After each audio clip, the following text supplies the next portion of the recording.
Hey there, it's me again, Mae. You ready for this?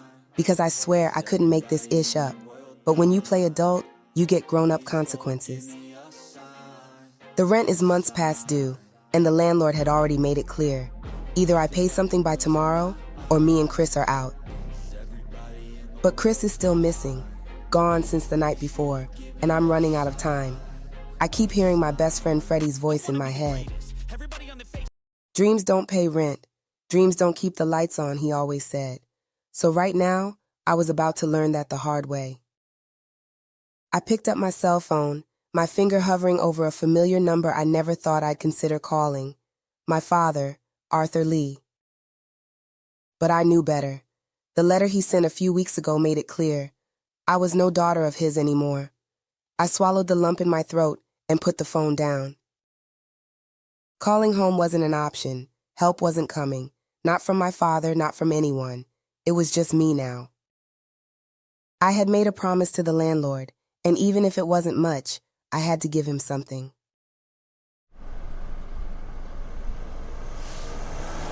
Later that night, I walked into the club ready to sing, ready to put a lot of my problems out of my mind for at least a little while. A wave of relief and dread hit me all at once as my eyes landed on Chris, head to toe in a brand new outfit, looking fresh like he didn't have a care in the world. A small sting of jealousy crept in. Damn, I hated to admit it, but he was looking good. He was sitting comfortably with another woman, a woman who, like him, seems to be doing just fine. My stomach twisted, but I pushed down the emotion. Right now I had bigger problems than Chris and this girl. So it was time to put on my big girl panties, check my heart at the door, and walk over. Chris, I need to talk to you. I watched as Chris leaned back in his chair. He barely acknowledged me before taking a sip of his drink. Oh, and what exactly do we need to talk about, Mae? The rent. It's overdue, and I need to give the landlord something. You got any money? I watched as this MF laughed and never even bothered to turn around and look me in my face. He kept his eyes peeled to Ms. Thang, like he wanted to assure her I was nothing to him. Mae, any money I got right now is for me and what I'm trying to do. Can't be out here saving people, you feel me? Saving people? Chris, we live together. That rent keeps a roof over both our heads. Nah, that rent keeps a roof over your head. Me? I'm gonna be just fine. As a matter of fact, one of my boys will be over later tonight to get my stuff. So see you later, Mae. I watched as Chris exhaled dramatically and waved his hand dismissively. As I walked away from the table, the finality of us was settling in. Chris had already checked out. Whatever I thought we had, whatever loyalty I thought was there, was long gone.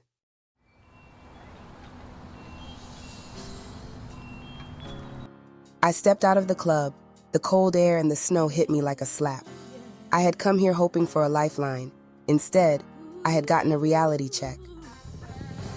I told my band I wasn't feeling well, so I was leaving. I needed to figure this out fast, because this was about survival. I had spent so much time chasing dreams that I never stopped to think about what I'd do if they didn't catch me back. No time for tears now, so instead of heading home, I hailed a cab. I never thought it would come to this, but when you got nowhere else to turn, you do what you gotta do.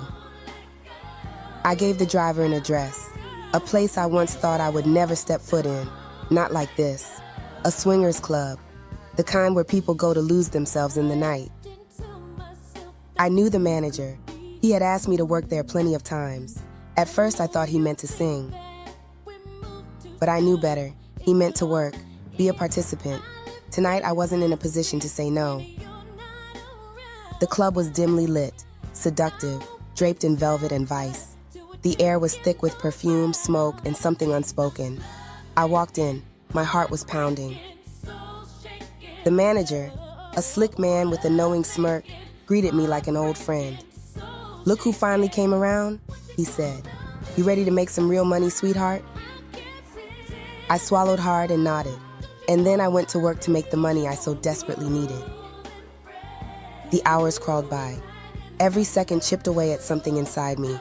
However, I did what I needed to do, and then some.